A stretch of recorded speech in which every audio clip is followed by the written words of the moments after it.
ஒரு மனிதனுக்கு அரசு துறையிலும் அரசியல் துறையிலையும் உச்சபட்ச பதவியை கொடுக்கும். அதே சமயத்துல சகனங்கள் பாக்குறது வந்துட்டு வாஸ்து நிபுணர்களை வச்சு பார்க்கணுமா இல்ல ஜோசியக்காரங்களை வச்சு பார்க்கணுமா? இல்ல, ஜோதிடர்கள் அப்படிங்கிறது இதுக்கு தேவை கிடையாது. பொதுவா இன்னைக்கு பழைய நம்மளுடைய முன்னோர்கள் பெரியவங்களுக்கு எல்லாம் சகனம் நிமித்தங்கள் பார்க்க தெரியும். இன்னைக்கு இருக்கிற இளம் தலைமுறையினருக்கு அது தெரியறது இல்லை. பட் பெரியவங்களை வச்சு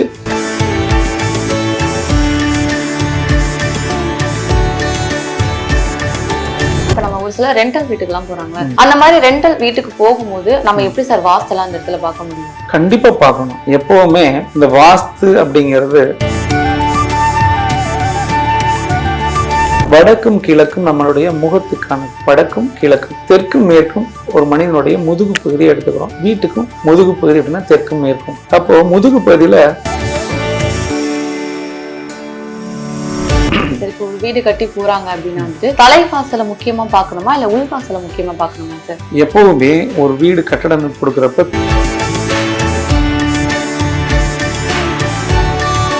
கட்டுமானத்தின் வலிமை, கட்டிடங்களின் பாதுகாப்பு. ஸ்ரீ துர்கா டிஎம்டி கம்பிகள். TVR garden signature living T Nagar இப்போ திருவள்ளூருக்கு வந்தாச்சு. Near D mart on new bypass road, Tiruvallur நகராட்சிக்குட்பட்டது. பிளாட் 20 லட்சம் முதல். கான்டாக்ட் 9955511814.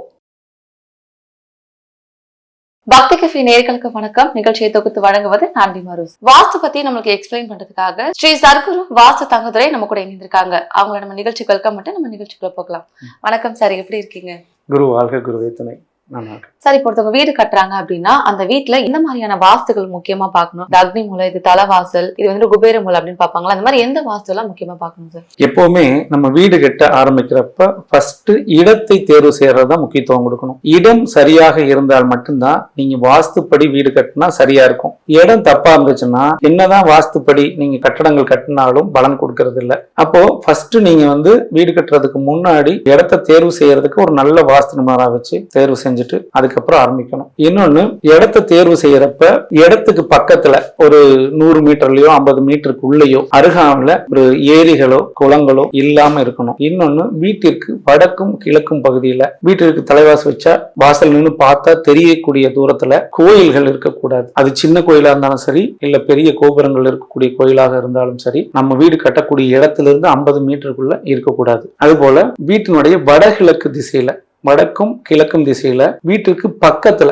ஒரு 20 அடி 30 அடி இந்த மாதிரி ஒரு 50 அடிக்குள்ள உயரமான மின் கோபுரங்களோ உள்ள உயரமான மேல்நிலை தண்ணீர் தொட்டிகள் இல்லாம இருந்தா அதுவும் சிறப்பான மனையா நம்ம எடுத்துக்கலாம். இதை நீங்க ஒரு 50 மீட்டருக்கு தள்ளி இருந்தா ஒன்றும் பெருசா பாதிப்புகளை கொடுக்கறது இல்லை. பட் இது அனுபவமா நாங்க பார்த்தது. அதனால இதை முக்கியமா நம்ம பார்க்கணும். அப்புறம் இடத்துக்கு வந்து ரோடு குத்தல்கள் இருக்கான்னு பார்க்கணும். இதுல பெரும்பாலும் வடகிழக்கு ரோடு குத்தல் வந்தா நல்லா இருக்கும், இல்ல தென்கிழக்கு தெற்குல நல்லா இருக்குமாங்க, இல்ல வடமேற்கு மேற்கு ரோடு குத்தல் நல்லா இருக்கும் அப்படி சொல்லுவாங்க. பட் அப்படி ரோடு குத்தல்கள் இல்லாம இருக்கிறது 100% நன்மையை கொடுக்கும். ரோடு குத்தல்கள் இருக்கிறது ஒரு சில திசைகளுக்கு நன்மைகளை கொடுக்கறது இல்லை. பொதுவா இப்போ நீங்க வடக்கு பகுதியில ரோடு குத்தல்கள் இருக்குது அப்படின்னா அங்க ஆண் வாரிசுகளுக்கு பாதிப்பு ஏற்படுத்தி கொடுக்கும். ஆனா பணத்தை நிறைய கொடுக்கும். இதே வடகிழக்கு கிழக்கு ரோடு குத்தல் இருந்துச்சுன்னா தொழில்ல ஒரு உறுதித்தன்மையை கொடுக்கும், ஆண்களுக்கு வெற்றியை கொடுக்கும். ஆனா பொருளாதாரம் அப்படிங்கிறதுல ஒரு 80% நல்லா இருக்கும். இதே தென்கிழக்கு தெற்கு ரோடு குத்தல்கள் நல்லா இருக்கும் அப்படின்னு சொல்லுவாங்க. பட் இது வந்து எப்படின்னு பாத்தீங்கன்னா ஒரு 100% நன்மையை கொடுத்தாலும் ஒரு 50% கெடுதலையும் கொடுக்கும். என்னன்னா அந்த வீட்டினுடைய தலைவனா அந்த வீட்டுல இருக்க முடியாது. எப்பவுமே வெளியூர் வெளிநாடு இப்படி ஒரு மார்க்கெட்டிங் வேலையாகவோ இல்ல வெளியில போய் தொழில் செய்யறதுக்காகவோ இந்த மாதிரி வெளியிலேயே இந்த தலைவன் இருக்கக்கூடிய ஒரு சூழ்நிலையை ஏற்படுத்தி கொடுக்கும். அப்புறம் பல பெண்களுடைய ஒரு தொடர்புகளை ஏற்படுத்தி கொடுக்கும். அது மார்க்கெட்டிங் நல்லதாகவும் இருக்கலாம், கெட்டதாகவும் இருக்கலாம். இந்த தென்கிழக்கு தெற்கு ரோடு குத்தல்கள் 100% பலன் கொடுக்கும். அதே போல வடமேற்கு மேற்கு ரோடு குத்தல், நல்ல ரோடு குத்தல் எடுக்கலாம் அப்படிம்பாங்க. 100% இது எடுக்கவே கூடாது. இது என்ன பண்ணணும்னா முழுக்க ஆண் வாரிசுகளுக்கு அழிவுகளை தான் அந்த வடமேற்கு மேற்கு ரோடு குத்தல்கள் ஏற்படுத்தி கொடுக்குது. ஆண்களுக்கான வெற்றியை 100% கொடுப்பது இல்லை. ஆண்கள் வெற்றி பெறவே முடிவதில்லை. அப்போ இந்த மாதிரி வீடுகள் இருக்கிறாங்களா, நல்லா இருக்கிறாங்களான்னு கேள்விகள் வரும். இப்ப இது எப்படின்னா வெளியூர் வெளிநாடுகள் இருந்தாங்கன்னா சூப்பரா இருப்பாங்க. மேற்கு அப்படிங்கிறது பாத்தீங்கன்னா திடீர் அதிர்ஷ்டத்தை கொடுக்கும், பிறரால் ஏற்படுத்தி கொடுக்கும். அப்போ இது எல்லாத்துக்குமே கெடுதல் கொடுக்கும் நம்ம எடுத்துக்கூடாது. நம்ம செய்யக்கூடிய தொழிலை பொறுத்து நமக்கு நன்மைகளை ஏற்படுத்தி கொடுக்கும். 2 ஆண் குழந்தைகள், ஒரே ஒரு ஆண் வாரிசு இருக்கு, பெண் வாரிசே இல்லை அப்படின்னா மேற்கு திசையை தேர்ந்தெடுக்கிறத தவிர்க்கிறது ரொம்ப ரொம்ப நல்லது. இதுல தென்கிழக்கு கிழக்கு ரோடு குத்தலோ தலைவாசல்கள் அமைப்பு அப்படிங்கிறது பொதுவாகவே அக்னிய நம்ம பயன்படுத்தக்கூடியதா அமையும். அக்னி உச்ச பகுதி கிழக்கு பகுதி. அப்ப தென்கிழக்கு கிழக்குல ஒரு ரோடு குத்தல் வந்துச்சுன்னா ஒரு மனிதனுக்கு அரசு துறையிலும் அரசியல் துறையிலையும் உச்சபட்ச பதவியை கொடுக்கும். அதே சமயத்துல குடும்பத்துல பிரிவுகளையும் ஏற்படுத்தி கொடுக்கும். அரசியல் துறையில உச்ச தலைவரா இருக்காருன்னா மனைவியை பிரிஞ்சிருப்பாரு. இவர் ஒரு பக்கம் இருப்பாங்க, மனைவி ஒரு பக்கம் இருப்பாங்க. 2 பேரும் சேர்ந்து குடும்பத்துல அந்யோன்யம் அப்படிங்கிறது இருக்காது இந்த தென்கிழக்கு கிழக்கு ரோடு குத்தல்கள் இருக்கிற வீடுகள்ல. அதே மேல தென்மேற்கு தெற்கு ரோடு குத்தல்கள், தென்மேற்கு தெற்கு ரோடு குத்தல்கள் பாத்தீங்கன்னா 100% வெளிநாடு வெளியூர் பயணத்தை கொடுக்கும். பூர்வீகத்துல இருக்கவே மாட்டாங்க. பூர்வீகம் ஒரு குறிப்பிட்ட ஆண்டுகளுக்கு அப்புறம் விற்பனைக்கு வந்துடும். அப்புறம் உறவுகளே இருக்காது. அண்ணன் தம்பி உறவுகள் அப்படிங்கிறது 100% தென்மேற்கு தெற்கு ரோடு குத்தல் இருக்கிற இடங்கள்ல இருக்கிறவங்களுக்கு இருக்கவே இருக்காது. அதனால அதையும் தவிர்க்கிறது நல்லது. இது நன்மையை செய்யுமான்னா கண்டிப்பா நன்மையும் செய்யும். யாருக்கு நன்மை செய்யும்னா இந்த கெமிக்கல் தொழில், உயிர்கொல்லி மருந்துகள் விற்பனை செய்யக்கூடியவங்க வீடுகள், அதே மாதிரி கெமிக்கல் தொழில் செய்யறவங்க, மாமிச கடைகள் வச்சுக்கிறவங்க, நான்வெஜ் ஹோட்டல் வச்சு நடத்துறவங்களுக்கு தென்மேற்கு தெற்கு ரோடு குத்தல் இருந்தாலும் சரி, தென்மேற்கு தெற்கு வாசல் இருந்த வீடுகளாக இருந்தாலும் சரி பெருசா பாதிப்பை கொடுக்கறது இல்லை. அவருடைய வாரிசுகள் வரும் பொழுது அது பாதிப்புகளை ஏற்படுத்தி கொடுக்குது. பட் இவர் வீடு கட்டுறப்ப அது கொடுக்கறது இல்ல, மிகப்பெரிய ஒரு வளர்ச்சி தான் கொடுக்குது. ஏன்னா நாங்க வாஸ்து பார்க்க போற இடத்துல நிறைய இடத்துல இந்த கேள்விகள் வருது. அவர் வீடு தென்மேற்கு தெற்குல தான் இருக்குது, கோடி கோடியா பணம் வருது, நிறைய சம்பாதிச்சிருக்காரு, இடங்களா வாங்கியிருக்காங்க அப்படின்னு சொல்லி கேட்கறாங்க. ஸோ அதுக்காக தான் இந்த பதிவை நம்ம பதிவிடுறோம். இப்போ ஒரு வீடு நீங்க இடம் வாங்குறீங்கன்னா ஒரு 20 அடி அகலம், ஒரு 70 அடி நீளமா இருந்துச்சுன்னா இது பாம்பு மனை அப்படின்னு சொல்லி சொல்லுவோம். அந்த மாதிரி இடங்கள் முன்னேற்றத்தை கொடுக்கறது இல்லை, நன்மையை இல்லை. அப்போ ஒவ்வொரு மனைக்குமே ஒவ்வொரு விதமான பலன்கள் இருக்கு. அப்போ நம்ம ஒரு மனை எடுக்கிறப்ப குறைஞ்சது ஒரு 30க்கு 30, 40க்கு 40 இல்ல 30க்கு 40 இப்படி எடுத்தாங்கன்னா அங்க வாஸ்துப்படி 100% வீடு அமைக்க முடியும். 100% வாஸ்து பலனை எடுக்க முடியும். இப்போ நீங்க ஒரு 10க்கு 10 இருக்கு, ஒரு 16க்கு 10 தான் இருக்கு, இதுக்குள்ளேயே வீடு அமைக்கணும் அப்படின்னீங்கன்னா அதுல 100% பலன் வீட்டுல எடுக்க முடியுமான்னு எடுக்க முடியறது இல்லை. ஆனா கமர்சியல் பில்டிங் நம்ம ஒரு தொழில் செய்யற இடம், இப்போ சென்னையிலயோ பெங்களூர்லயோ பாம்பேலயோ ஒரு 16க்கு 10 தான் இடம் இருக்குது, ஒரு 10க்கு 10 இடம் தாராளமா கட்டலாம். தொழில் நிறுவனங்களுக்கு நல்லா இருக்கும். இப்போ வீட்டுக்கு வேற தொழில் நிறுவனங்களுக்கு வேறையா பிரிச்சு பார்க்க தெரியணும். வீட்டுல நம்ம அதிகமா இருக்கக்கூடிய இடம் வீடு தான். ஏன்னா நைட்டு நீங்க ஒரு கடை அடிச்சுட்டு வந்தாங்கன்னா 8 மணினா அடுத்த நாள் காலையில 10 மணி வரைக்கும் இருப்பாங்க. தொழில் நிறுவனங்கள் அப்படி இல்லை. காலையில 10 மணிக்கு போவோம், திரும்ப சாப்பிடறதுக்கு வெளியில வருவோம், திரும்ப தொழில் நிமித்தமா வெளியில போயிருவோம், தொடர்ந்து அங்க இருக்க போறது இல்லை. அதனால 2க்குமா பிரிச்சு பாக்குறதுக்கு தெரியணும். அப்போ இந்த வீட்டுக்கான இடம் தேர்வு செய்யறது நம்ம ரொம்ப ரொம்ப அக்யூரேட்டா பார்க்கணும். கடைக்கான இடம் தேர்வு செய்யறப்ப சின்ன இடங்களா இருந்தா கூட நம்ம வாஸ்துபடி அமைச்சுக்கலாம், நல்ல பலனை கொடுக்கும். இன்னொன்னு, இந்த வீட்டுக்கான இடம் தேர்வு செய்யறப்ப நீங்க எப்படி அதை தேர்வு செய்யணும், அதுல அப்படின்னு ஒரு விதி வாஸ்துல இருக்கு. ஒரு வீட்டுக்கு இடத்தை தேர்வு செய்ய போறப்ப அந்த சகுனங்கள் நிமித்தங்கள் நமக்கு பார்க்க தெரியணும். அப்ப அந்த சகுனங்கள் நிமித்தங்கள் பார்த்து இடத்தை தேர்வு செஞ்சீங்கன்னா அது உங்களுக்கான 100% பலன் கிடைக்குமா கிடைக்காதா அப்படிங்கறத நம்ம தெரிஞ்சுக்கலாம். அப்ப இதுவும் தெரிஞ்சு பார்க்கறது ரொம்ப ரொம்ப நல்லது. சகுனங்கள் பார்க்கறது வாஸ்து நிபுணர்களை வச்சு பார்க்கணுமா இல்ல ஜோசியக்காரங்களை வச்சு பார்க்கணுமா? இல்ல, ஜோதிடர்கள் அப்படிங்கிறது இதுக்கு தேவை கிடையாது. பொதுவா இன்னைக்கு பழைய நம்மளுடைய முன்னோர்கள் பெரியவங்களுக்கு எல்லாம் சகுனம் நிமித்தங்கள் பார்க்க தெரியும். இன்னைக்கு இருக்கிற இளம் தலைமுறையினருக்கு அது தெரியறது இல்லை. பட் பெரியவங்களை வச்சு சகுன நிமித்தங்கள் பார்த்து ஒரு இடத்த தேர்வு செஞ்சீங்கன்னா ரொம்ப அருமையா இருக்கும். அப்போ பொதுவா இது கூட உங்களுக்கு இந்த சகுனம் நிமித்தங்கள் அப்படின்னா என்னன்னு கூட ஒரு சந்தேகங்கள் வரும் இல்லையா? இப்ப சகுனங்கள் அப்படிங்கிறது நம்ம பார்க்கக்கூடியது, நிமித்தங்கள் அப்படிங்கிறது கேட்கக்கூடியது. இதை பத்தி நம்ம சகுனங்கள் வேற, வாஸ்துன்றது வேறையா சார்? அப்ப இல்ல, வாஸ்து அப்படிங்கிறது கட்டிட அமைப்புக்கானது. சகுனங்கள் அப்படிங்கிறது நம்ம போறப்ப இப்ப பூனை குறுக்க போயிருச்சு, காக்கா குறுக்க போயிருச்சு, பாம்பு குறுக்க போயிருச்சு அப்படின்னு சொல்லுவாங்க, ஓனான் குறுக்க போயிருச்சும்பாங்க. இது சகுனங்கள்ங்கிறது. நிமித்தங்கள் அதே மாதிரி அப்படின்னா நம்ம போன்ல ஒரு இடத்துல போய் நிற்போம், அப்போ போன் பண்ணுவாங்க, போன் பண்ணி ஏதாவது ஒரு அபசகுனமான தகவல்கள் சொல்றது, ஒரு கெட்ட ஒரு தகவல்கள் வர்றது, இழப்புகள் ஏற்படுத்தக்கூடிய ஒரு தகவல்கள் வர்றது, அதெல்லாம் நிமித்தங்கள். அதை விரிவா நம்ம சொல்லுவோம். ஒவ்வொன்றையும் தனிப்பட்ட முறையில சகுனங்கள் நிமித்தங்களை நிச்சயமா நம்ம மக்களுக்கு அது பயனுள்ளதா இருக்கும். Okay sir. இப்ப நம்ம வீடு கட்ட போறோம்னா சரி, இல்ல வீடு வாங்குறோம்னா நம்ம வாஸ்து கொஞ்சமாவது பார்க்க முடியும். இப்ப அதுவும் இல்ல, இப்ப நம்ம ஒரு சில ரெண்டல் வீட்டுக்கு எல்லாம் போறாங்களா, அந்த மாதிரி ரெண்டல் வீட்டுக்கு போகும்போது நம்ம எப்படி சார் வாஸ்து எல்லாம் அந்த இடத்துல பார்க்க முடியும்? கண்டிப்பா பார்க்கணும். எப்பவுமே இந்த வாஸ்து அப்படிங்கிறது எல்லா இடங்களுக்குமே பொருந்தும். வாடகை வீட்டுக்குன்னா தனியா வாஸ்து, இல்ல சொந்த வீட்டுக்கு தனியா வாஸ்து கிடையாது. இதைதான் நம்ம தொடர்ந்து சொல்றோம். வாஸ்துங்கிறது பஞ்சபூதங்கள். இப்போ ஒரு இடத்துல மட்டும் வெப்பம் அதிகமா இருக்கு, ஒரு இடத்துல மட்டும் மழை அதிகமா இருக்கு, ஒரு இடத்துல மட்டும் காற்று அதிகமா இருக்குலாம் நம்ம வந்து ஒரு 30 இடத்த பிரிக்க முடியாது.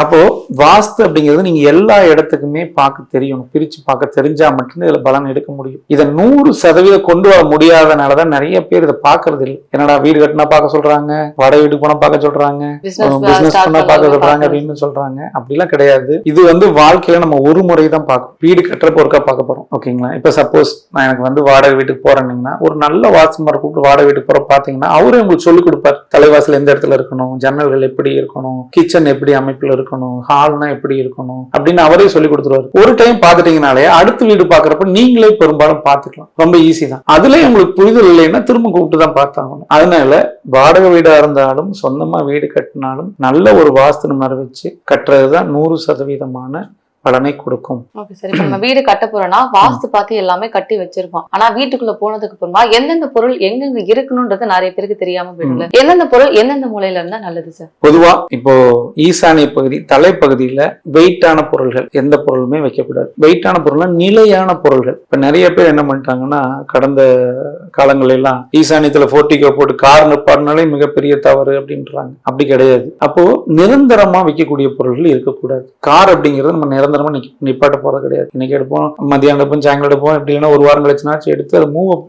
அதனால அதெல்லாம் தாராளமா வச்சுக்கலாம். ஒரு கட்டட அமைப்பு கொடுக்கணும் இல்லைங்களா? அந்த ஈசானிய பகுதியிலேயே ஸ்டாண்டர்டா ஒரு திண்ணை போட்டு வச்சிருவாங்க. இந்த திண்ணை அமைப்பு இருந்தாலும் அது தப்பு தான். அதே போல நிரந்தரமா ஒரு சின்னதா ஒரு 4x4 சிட் அவுட் மாதிரி ஒரு ரூம் மாதிரி கொடுத்துருவாங்க. அதுவும் அந்த இடத்துல நிச்சயமா தவறான பலனை தான் கொடுக்கும். இப்ப சோபா செட்டை போடுறீங்கன்னா ஒரு வெயிட்டான இன்னைக்கு ஒரு தேக்கில போடுறீங்க அப்படின்னா நிரந்தரமா அங்க வச்சிருக்கூடாது. அதை கூட்டுறோம் பெருக்குறாங்கன்னா கொஞ்சம் நகட்டி வச்சுட்டு பண்ணாங்கன்னா மூவபிள் ப்ராடக்ட் எதுவா இருந்தாலும் ஈசானியத்தில் வைக்கலாம். பர்மனண்டா வைக்கிறது எதுவும் வைக்கக்கூடாது. அப்புறம் தென்மேற்கு திசை அப்படின்னு சொல்லி எடுத்துட்டா அந்த இடத்துல வந்து கட்டில் அமைப்பு அப்படிங்கறத கொடுக்கணும். அது வந்து நிரந்தரமா அந்த இடத்துல இருக்கக்கூடியது. அதனால வெயிட்டான பொருள்கள் அப்படிங்கிறது அந்த தென்மேற்கு திசையில கொடுக்கணும். ஏன் கொடுக்கணும் அப்படின்னா வடக்கும் கிழக்கும் நம்மளுடைய முகத்துக்கானது. வடக்கும் கிழக்கும், தெற்கும் மேற்கும் ஒரு மனிதனுடைய முதுகு பகுதியை எடுத்துக்கிறோம். வீட்டுக்கும் முதுகு பகுதி அப்படின்னா தெற்கும் மேற்கும். அப்போ முதுகு பகுதியில நீங்க ஒரு 100 கிலோ மூட்டையை ஈஸியா தூக்கிட்டு வரலாம், கொஞ்ச நேரம் சமைக்கலாம். ஆனா தலையில வச்சு ரொம்ப நேரம் சமைக்க முடியாது. அதனாலதான் ஈசானியத்துல வெயிட் வைக்காதீங்க, தெற்கு மேற்குல வெயிட் வைங்க அப்படின்னு சொல்றதுக்கான காரணம். அப்புறம் நீங்க டிவி, ஃப்ரிட்ஜ், வாஷிங் மிஷின் இப்படி எல்லாம் பிரிச்சீங்கன்னா பெண்களுக்கு தான் நிறைய டவுட் இருக்கும். மிக்ஸி வைக்கிறது, ஃப்ரிட்ஜ் எங்க வைக்கணும்ன்றதெல்லாம். ஆமா, இப்போ இந்த ஃப்ரிட்ஜ் அப்படின்னு சொல்லி பாத்தீங்கன்னா பெரும்பாலும் வாயு முறையில தான் வைக்கணும். வாயு முறையில இல்லாத நிறைய இடங்கள்ல பாத்தீங்கன்னா வாயு மூலையில வடக்கு வைக்கிறதா மேற்கு வைக்கிறதானே நிறைய குழப்பங்கள் இருக்கும். வாயு மூலையில மேற்கு பகுதியில ஃப்ரிட்ஜ் வச்சாங்கன்னா எது வச்சாங்கனாலும் அதை பயன்படுத்திக்கிட்டே இருப்பாங்க. அதே வாயு மூலையில கிழக்கு பகுதியில வடக்கு சுவரொட்டி வச்சுட்டாங்கன்னா பெரும்பாலும் அந்த ஃப்ரிட்ஜ்ல வைக்கிற பொருட்களை பயன்படுத்துறதே இல்லை. இது அதிகமா வேஸ்ட் ஆகிட்டே இருக்கும். இதெல்லாம் நீங்க நேயர்கள் நீங்க செக் பண்ணி பார்க்கலாம். அப்புறம் இந்த அக்னி பகுதி சமையல் கட்டுல வந்து அடுப்புகள்லாம் வைக்கிறப்போ தெற்கு சுவர்ல இருந்து ஒரு அடி தள்ளி வைக்கணும். எல்லாருமே என்ன பண்ணுவாங்கன்னா ஒண்ணு தென்கிழக்குல வைக்கணும்னு சொல்லிட்டு தெற்கு சுவரை ஒட்டி வச்சிருவாங்க. அப்படி வைக்க கூடாது. குறைஞ்சது ஒரு அடி தள்ளி தான் வைக்கணும். அப்புறம் ஈசானிய பகுதின்னு இப்போ சமையல் அறையில ஒவ்வொரு அறைகளுமே இந்த 4 பகுதியில பிரிக்கணும். ஈசானி என்ன, வாயு பகுதி என்ன, அக்னி பகுதி என்ன, நைருதின்னு பிரிக்கணும். அதுல ஈசானிய பகுதின்னு இருக்கிற இடத்துல நீங்க கிரைண்டரைவோ இல்ல ஆட்டுக்கல், அம்மிக்கல் இந்த மாதிரி பழங்காலத்து கல்களை வெயிட்டான பொருள்களை சமையல் கட்டிலையும் வைக்கக்கூடாது. அதை வந்து தெற்கு சுவரொட்டியோ அல்லது மேற்கு சுவரொட்டியோ வச்சுக்கலாம். அது ரொம்ப நல்லா இருக்கும், ஒன்றும் பிரச்சனை இருக்காது. அதே போல நிறைய இடங்கள்ல இந்த தண்ணியை வந்து பிடிச்சி ஈசானியத்தில் வைப்பாங்க. அது வந்து சுக்கிரநாதிக்கம், பணம் வரும்லாம் நிறைய சொல்லி சொம்புல பிடிச்சி வைப்பாங்க. பூவை போட்டு வைக்கிறதெல்லாம் வந்து வைக்கக்கூடாது. அதுவும் ஒரு தலைப்பகுதி வெயிட்டான இடம் தான். அதனால அதுவுமே வந்து ஒரு தண்ணி குடை வச்சாங்க கூட ஒரு சமையல் கட்டில வச்சாங்கன்னா தென்மேற்கு பகுதியில தெற்கு சுவரொட்டியோ மேற்கு சுவரொட்டியோ வச்சு பயன்படுத்தினாங்கன்னா அதுவுமே நல்லதை தான் கொடுக்கும். அப்போ இது மாற்றங்களை இதெல்லாம் செஞ்சா மாறுமானா 100% மாற்றங்கள் கிடைக்கும். இதை வச்சு அவங்க வீட்டுல ஒரு 10 நாள் 15 நாள் இதை செக் பண்ணி பார்க்கணும். இதை மாத்தி வச்சிருக்கிறேன், இது ஏதாவது மாற்றங்கள் கொடுத்துருக்குதா, வீட்டுல ஏதாவது நடந்திருக்குதா அப்படின்னு செக் பண்ணி பார்த்தாங்கன்னா இது உண்மையா பொய்யாங்கிறத அந்த வீட்டுக்காரங்களே நம்ம உணரலாம்.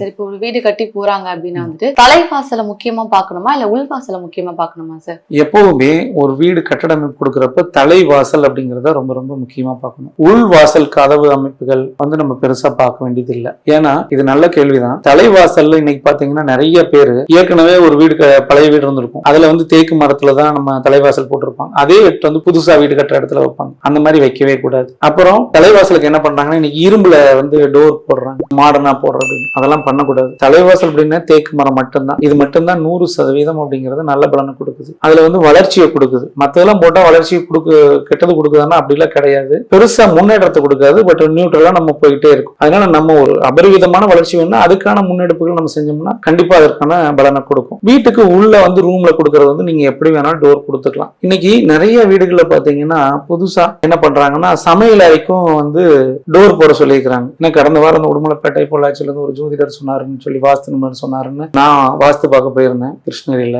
அங்க சொன்னாங்க இந்த மாதிரி சமையல் அறை கண்டிப்பா டோர் வைக்கணும் அப்படின்னு சொல்லி சொன்னாங்க. சமையல் அறைக்கு கண்டிப்பா கதவு வைக்கவே கூடாது.